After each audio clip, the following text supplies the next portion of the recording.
Hai, Assalamualaikum warahmatullahi wabarakatuh dan salam sejahtera. Hari ini saya akan bincangkan secara santai berkenaan dengan apakah kesan pandemik COVID-19 terhadap pendidikan di negara kita, Malaysia.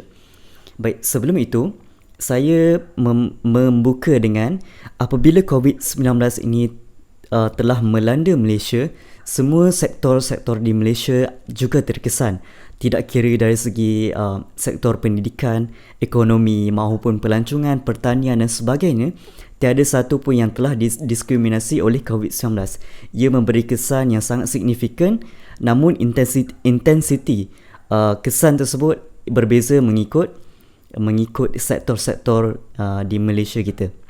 Baik, apabila kita mengalami COVID-19 pada awal tahun 2019, ia telah mengejutkan ramai daripada kita. Kita telah menghadapi satu fasa yang tidak pernah kita lalui sebelum ini. Bagaimana kita perlu untuk berada sentiasa di rumah, kita perlu untuk menjaga jarak sosial maupun kita tidak boleh keluar sewenang-wenang ke mana-mana. Hal ini telah satu pengalaman yang mungkin orang generasi yang akan datang, sekiranya mereka tidak hadapi perkara ini, mungkin mereka tidak dapat membayangkan macam mana kita berada dalam situasi ini. Orang tak dapat keluar, jalan lengang dan sebagainya. Orang tidak menuju ke bandar, orang takut untuk berada di luar. Itu merupakan situasi yang unprecedented orang cakap macam tu kan. Baik, apabila diumumkan PKP yang terdahulu, kerajaan terpaksa menutup lebih kurang 3,000 buah sekolah di Malaysia yang mana melibatkan sekolah rendah, sekolah menengah, institusi pendidikan tinggi dan sebagainya. Hal ini menyebabkan kita telah beralih daripada pembelajaran secara konvensional ataupun secara fizikal bersemuka kepada pembelajaran atas talian yang mana kita sedang menghadapi sekarang. Bagaimana adakah kita bersedia terhadap situasi ini? Itu saya tinggalkan untuk anda untuk berfikir bagaimana kita menghadapinya. Baik. Apabila PKP dilangsungkan, sekolah ditutup. Namun atas kerjasama dan nasihat daripada stakeholders, saya panggil macam tu, orang yang berkepentingan, KKM, pihak Kementerian Kesihatan Malaysia, pihak Majlis Kesihatan Malaysia, Kesihatan Negara, MKN, dan juga KPM telah bersetuju untuk membuka semula sekolah pada awal bulan Jun, dan ianya telah berlangsung dengan ataupun telah dilalui dengan agak teratur. Saya boleh cakap teratur kerana kes yang melibatkan sekolah ada tetapi ianya terkawal. Makanya apa manual ataupun segala garis panduan yang telah kerajaan tubuhkan pada masa tersebut dari segi pengoperasian ataupun pembukaan sekolah telah menunjukkan reaksi ataupun kesan yang positif. Itu perlu untuk ditekankan. Baik, namun kita telah menghadapi juga penutupan sekolah sekali lagi pada akhir tahun lepas, iaitu 2019 yang baru saja, dan juga sehingga sekarang awal bulan 2 sekalipun kita masih tidak boleh berada di sekolah ataupun menjalankan tugasan seperti biasa sebagai seorang guru. Dan ini saya apabila diajukan begitu persoalan dia, rata-rata guru, kita bolehlah cakap persepsi yang rata-rata guru ini telah menghadapi ada pengalaman menghadapi lebih kurang sekitar 9 bulan sehingga 10 bulan perkara ini. Namun bagaimana ia menterjemahkan keberkesanan dari segi pembelajaran murid-murid itu masih dalam kajian, dan juga kita tiada data yang secara tuntas bagaimana untuk membuktikan keberkesanan tersebut.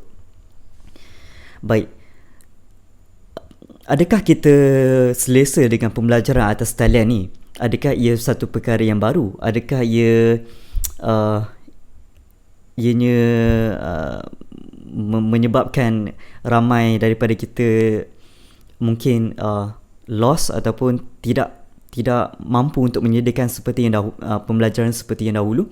Saya boleh katakan pada ratanya kita mampu untuk menghadapi perkara ini dengan lancar, dan juga kita bersedia untuk menghadapi perkara ini kerana mau tak mau COVID-19 adalah langkah utama ataupun derapan utama untuk kita beralih kepada teknologi yang lebih radikal.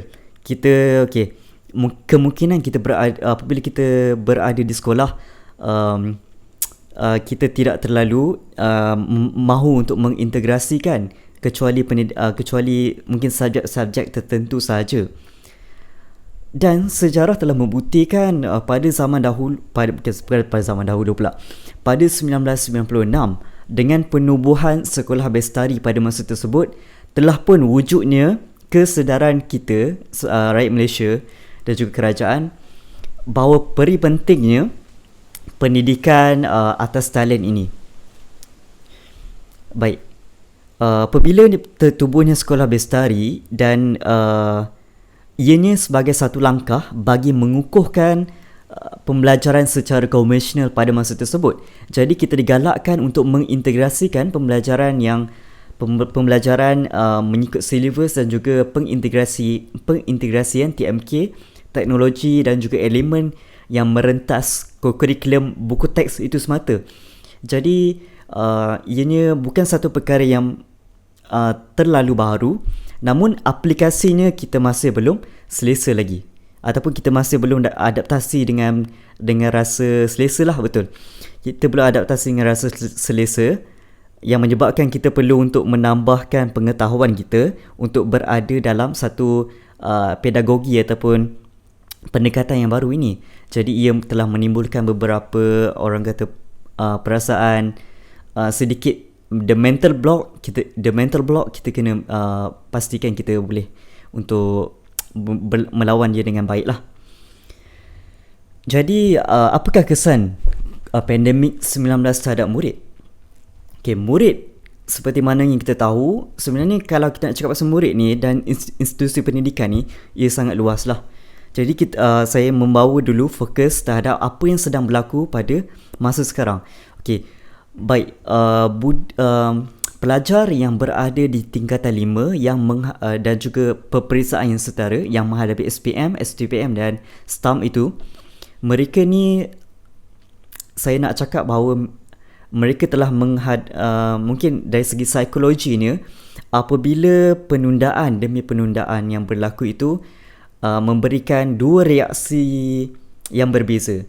Misal saya berikan contoh, ada pelajar yang merasakan dengan penundaan ini mereka dapat bersedia, mereka dapat mengulang kaji dan menambah pengetahuan mereka supaya bersedia dengan menjawab kertas peperiksaan secara terbaik. Ada juga pelajar tahun tingkatan 5 yang menyatakan bahawa mereka dah pulun ataupun mereka dah habis study dah pada awal bulan akhir tahun 2019. Makanya apabila penundaan ini berlaku, mereka macam slightly untuk mengekalkan intensiti ulang kaji ataupun intensiti belajar tu agak sedikit konsistensi itu terumbang-ambing sedikit lah. Mereka nak kekalkan tu dalam kita nak belajar dalam masa yang lama, bukanlah satu perkara yang mudah. Dan kita masih lagi risau bagaimana SPM ini sekiranya ia tidak dapat dijalankan kerana kita tiada satu bentuk pentaksiran ataupun penilaian yang mana kita mampu sediakan untuk dari segi yang lain selain SPM. Jadi hanya SPM lah yang mematuhi piawaian antarabangsa dari segi pensijilan.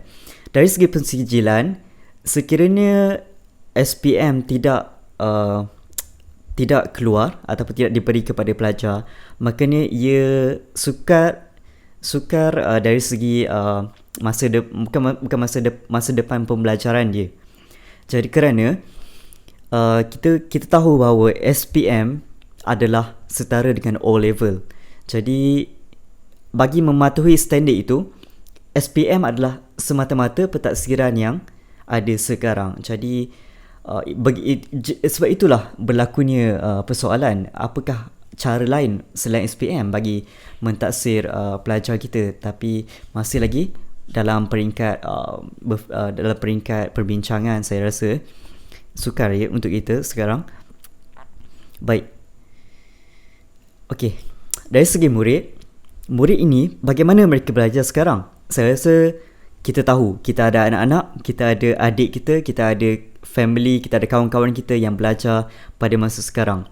Sebagai seorang pendidik, saya mungkin lebih tahu bagaimana proses ini berlaku. Okey. Saya atas dapatan saya, pembelajaran yang murid lalui sekarang adalah dari segi mereka menjalankan pembelajaran atas talian menggunakan platform apa. Okey, platform yang mereka gunakan adalah seperti Google Meet, Canva, perisian OBS, dari segi latihan, dari segi WhatsApp dan sebagainya. Ini adalah orang cakap terserah kepada bagaimana guru itu mengetahui tahap pembelajaran murid-murid mereka, tahap kemampuan murid-murid mereka dan menyesuaikan cara ini terhadap murid-murid yang berada di bawah jagaan mereka. Saya berikan contoh yang mudah. Guru-guru perlu secara jelas ataupun perlu secara data dari segi maklumat tu, perlu untuk mengetahui bagaimanakah guru-guru perlu menghadapi murid-murid yang orang cakap mungkin baik ataupun dapat menyediakan suasana pembelajaran yang kondusif, dan juga murid-murid yang rentan atau murid-murid yang berada dalam keadaan susah. Mereka mereka tidak mempunyai internet, peranti dan sebagainya. Saya akan bincang itu lebih jelas nanti. Murid-murid yang berada dalam situasi ini perlu untuk diambil beberapa intervensi untuk membantu mereka sehabis baik. Dan juga komunikasi antara sekolah dan juga ibu bapa itu perlu untuk dilakukan secara baik. Ibu bapa perlu untuk memberikan reaksi positif kepada pihak sekolah. Begitu juga timbal balas yang sama pihak sekolah perlu berikan. Baik, manual yang telah ditunjukkan itu telah menggariskan beberapa mod pembelajaran yang saya berikan contoh. Yang pertama ialah atas talian, seperti mana saya berikan tadi. Atas talian ni macam search YouTube, Google Classroom, Canva dan sebagainya. Seterusnya ialah luar talian. Okey, luar talian adalah berbentuk rakaman maupun pembelajaran menerusi bahan-bahan bercetak. Untuk pengetahuan semua, bahawa kita telah berikan tugasan buku teks kepada pelajar supaya belajar dapat melihat dan belajar dalam self-paced. Mereka nak belajar setakat mana itu mereka boleh lakukan rujukan secara kendiri. Okey, ada juga mod pembelajaran secara yang diberikan diberikan nama macam ni lah, the drive-thru. Okey, drive-thru bermaksud, kalau tak silap saya, adalah ibu bapa datang ataupun wakil datang untuk mengambil bahan pembelajaran mereka di sekolah ataupun di tempat khas yang disediakan oleh pihak sekolah, kemudian melakukan tugasan tersebut tugasan tersebut seperti mana yang diberitahukan oleh guru kelas. Seterusnya, bagi mereka yang berada dalam pendalaman maupun tempat-tempat yang sedikit sukar capaian internet, sukar capaian guru mereka untuk datang ke sekolah, maka kita dengar cerita-cerita yang sangat menarik daripada beberapa guru kita yang pergi rumah ke rumah dan menyampaikan bahan pembelajaran mereka. Ini adalah komitmen yang baik daripada para guru supaya pelajar ini not becoming the lost generation lah, tak tertinggal secara keterbelakang ataupun tidak meninggalkan impak yang maksimum teruk kepada mereka. Okey, dan juga ada juga sekarang ni ada juga di mana-mana, iaitu TV pendidikan. TV pendidikan yang telah ditambah waktunya, saya rasa melebihi 6 jam sekarang oleh pihak Astro dan juga RTM, tak salah saya, merupakan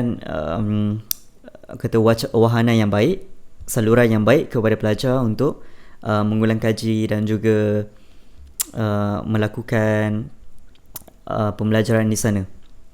Namun kita juga perlu untuk membincangkan bagaimanakah kaedah pendidikan sekarang yang telah dikehendaki oleh pihak yang telah digariskan oleh pihak KPM. Baik, kaedah sekarang adalah berbentuk yang saya dapatan saya adalah berbentuk tutorial. Okey, bila kita bercakap berkenaan dengan tutorial ni, ia melibatkan dua perkara. Yang pertama adalah tutor itu sendiri ataupun pengajaran dan juga latihan pengukuhan. Okey, dua aspek ini perlu diambil kira oleh para guru dalam sesuatu sesi itu. Guru telah pun terbagi kepada beberapa sesi sebenarnya. Sesi pertama subjek apa, kemudian sesi kedua subjek apa, dan seterusnya sesi yang ketiga. Guru-guru video pengajaran ataupun tutorial ini boleh diberikan bagi mereka yang mendapat akses internet yang baik dan juga pada asasnya di sekolah-sekolah yang bersedia untuk menjalankan pendidikan secara atas talian. Dan kita dengar di mana-mana sahaja bahawa perkara yang menjadi isu kepada murid adalah mereka tidak mempunyai capaian internet, peranti maupun suasana yang kondusif. Okey, suasana yang kondusif ni saya maksudkan dengan bila kita berada di rumah. Okey, bila kita berada di rumah, tak semua rumah dapat menyediakan suasana yang kondusif. Ada yang perlu belajar di ruang tamu. Ruang tamu tu ada TV. Apabila ruang tamu ada TV, ianya dikongsi oleh beberapa ahli keluarga yang lain. Mereka tak semestinya belajar, mereka akan bersosial macam biasa lah kat rumah. Jadi proses pembelajaran itu tidak berjalan dengan baik. Ini juga perlu untuk kita beri suluhan juga. Okey, mengikut kajian yang telah dilakukan oleh Kementerian Pendidikan Malaysia, didapati bahawa hanya 5% pelajar mempunyai tablet untuk belajar, 9% mempunyai laptop, dan hampir 50% mempunyai telefon pintar. Jadi telefon pintar adalah medium utama untuk mereka menjalankan PDPR secara atas talian. Dan kita agak risau dengan statistik yang diberikan ni kerana begitu rendah murid-murid kita mempunyai akses terhadap perkara tersebut. Dan tidak semua juga yang mampu untuk menampung dia. Bagi para guru, pengalaman 10 bulan yang lepas telah mengajar sedikit sebanyak kepada mereka untuk berterusan menjalankan sekiranya kes COVID-19 ini terus melanda negara kita. Baik, kekangan yang dihadapi oleh para guru yang seperti mana yang semua sedia maklum adalah dari segi pematuhan ataupun kesediaan mereka untuk menghabiskan silibus yang akan diajarkan oleh guru terhadap murid ni. Okey, silibus kita ada tetapan. Okey, setakat mana yang kita perlu habis. Okey, minggu ni kita nak belajar sampai setakat mana, itu akan ditetapkan oleh ketua panitia subjek masing-masing. Okey, jadi ini perlu untuk diikuti dan pada masa yang sama perlu diimbangi dengan bagaimana guru tersebut menyampaikan isi kandungan mata pelajaran itu. Kerana bila kita merujuk kepada buku teks semata, ianya tak semestinya applicable ataupun boleh dilaksanakan secara terus. Okay? Secara terus. Misalnya kalau sekiranya sekiranya tidak dapat dilaksanakan, bagaimana guru itu dapat melakukan modifikasi supaya isi kandungan yang terdapat dalam buku teks itu disampaikan, namun dengan approach ataupun metodologi yang berbeza. Baik, guru-guru kita ada mempunyai, saya rasa 60% hasil kajian membuktikan guru kita mampu 60% ini, dan beberapa nombor yang selain itu 40% ini masih belum dapat adaptasi sepenuhnya lah. Ini berdasarkan kajian oleh KPM. Jadi pedagogi yang mereka belajar sebelum ini, ataupun sebenarnya pedagogi atas talian ini tidak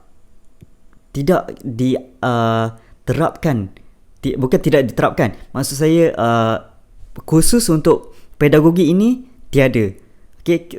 Kerana dekat mana-mana negara sekalipun, ini adalah kali pertama kita menghadapi COVID-19, dan kita tak pernah tidak berhadapan dengan satu situasi ini. Jadi pedagogi secara pembelajaran, contoh di pembelajaran di sarjana maupun pembelajaran di institut pendidikan misalnya, belum ada satu pemfokusan ya terhadap bagaimana kita nak lakukan pembelajaran ini berdasarkan bumbung pedagogi atas talian semata. Itu tiada. Namun pengintegrasian maksudnya pergabungan di antara isi kandungan dan juga TMK itu ada. Namun ia dapat menambah sedikit sebanyak, membantu guru-guru mengadaptasi bagaimana transisi pendidikan itu. Jadi seterusnya, saya nak menyatakan juga inisiatif yang telah dilakukan oleh beberapa aktivis, beberapa kumpulan penggerak khas. Contohnya mereka mula memperkenalkan akademi YouTuber, Cikgu Tube dan sebagainya. Banyak lagi mereka yang telah menggerakkan pendidikan secara atas talian, dan juga memberikan latihan-latihan terhadap guru supaya guru lebih bersedia terhadap bagaimana nak menyampaikan pendidikan yang lebih berkualiti kepada murid. Saya juga suka untuk menegaskan bahawa apabila guru tersebut menghasilkan video pembelajaran yang berkualiti ataupun melakukan kaedah-kaedah yang berkualiti dan diterima oleh murid-murid dan juga para guru yang lain, saya berbesar hati sekiranya guru tersebut melakukan perkongsian seperti di YouTube, di media sosial, di Instagram dan sebagainya, supaya kita dapat kapasiti audience ataupun kapasiti pelajar yang lebih luas. Ia memanfaatkan kepada golongan-golongan yang mungkin mereka tidak sempat belajar pada satu masa tersebut. Apabila mereka hendak semula pembelajaran, mereka boleh mendapatkan secara sendiri dengan akses sendiri. Ini saya sangat galakkan kepada guru-guru untuk kita sama-sama tambah baik kemahiran ICT kita, dan juga melakukan perbincangan ataupun pertukaran ilmu atau kemahiran daripada guru-guru bestari yang berada di sekolah, supaya kita lebih bersedia ataupun lebih mantap. Banyak kali saya ulang kita mendapatkan pendidikan yang lebih berkualiti. Jadi bagaimana pula ibu bapa? Ibu bapa juga perlu untuk sentiasa memastikan anak mereka berada dalam situasi yang orang cakap highly motivated. Sebab dari segi psikologi, ianya berbeza dari apabila mereka berada di rumah dan juga mereka berada di sekolah. Berada di rumah ini, mereka secara personal ataupun macam kita tahu bahawa mereka ni lebih bersifat kendiri. Sekiranya mereka tak nak mereka tak ada belajar, tiada pemantauan yang berkesan daripada ibu bapa, mereka akan tertinggal. Jadi kita tak nak benda itu berlaku. Selain itu juga, ibu bapa haruslah melakukan orang cakap satu kaedah penjadualan bagaimana anak mereka ini boleh belajar secara efektif. Kerana kita tahu tak semua ibu bapa, tak semua keluarga yang mempunyai bilangan anak yang sama. Kerana ada setengah keluarga yang terpaksa berkongsi telefon pintar dalam 5 orang bergila-gila, dan ini menyukarkan mereka. Dan sedikit sebanyak penjadualan ataupun monitoring ataupun pemantauan yang dilakukan ibu bapa ni boleh mengurangkan kesan ketinggalan ataupun tidak dapat menguasai kandungan pembelajaran mereka. Dan ada juga yang ibu bapa sekarang yang mengambil inisiatif untuk mengajar anak mereka dari segi pembelajaran mereka pada hari tersebut.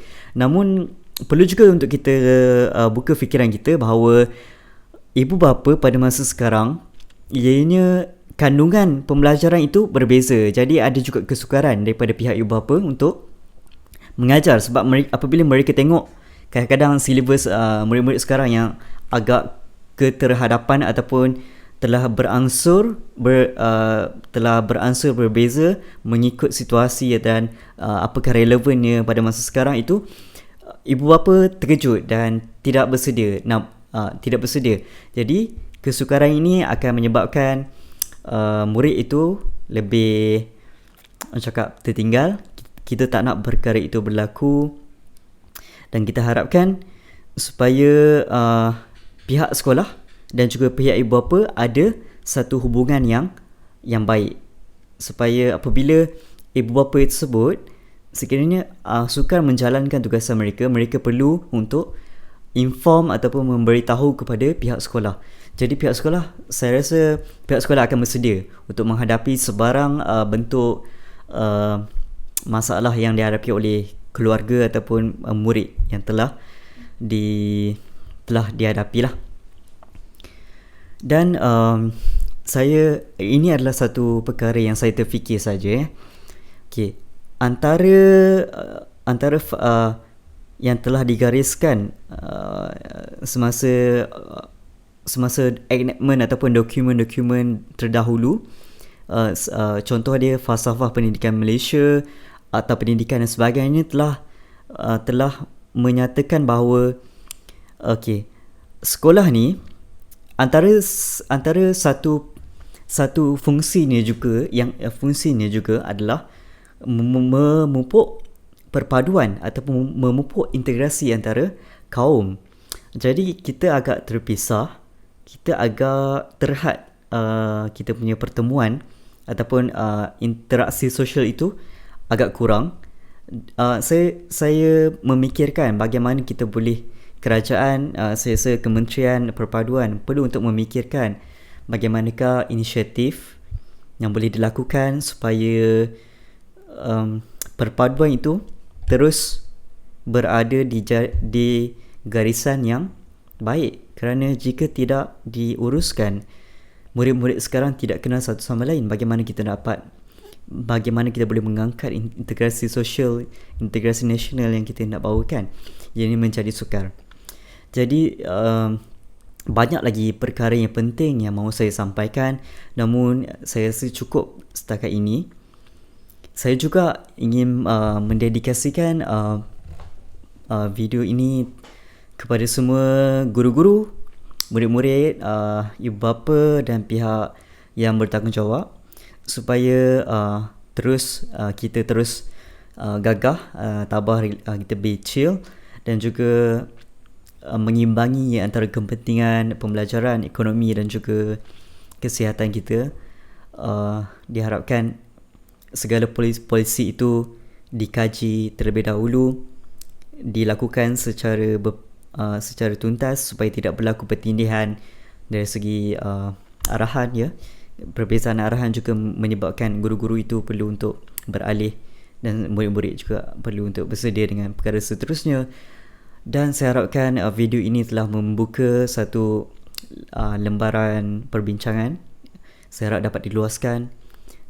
Saya Syafiq, saya mengucap terima kasih. Assalamualaikum warahmatullahi wabarakatuh dan salam sejahtera. Bye.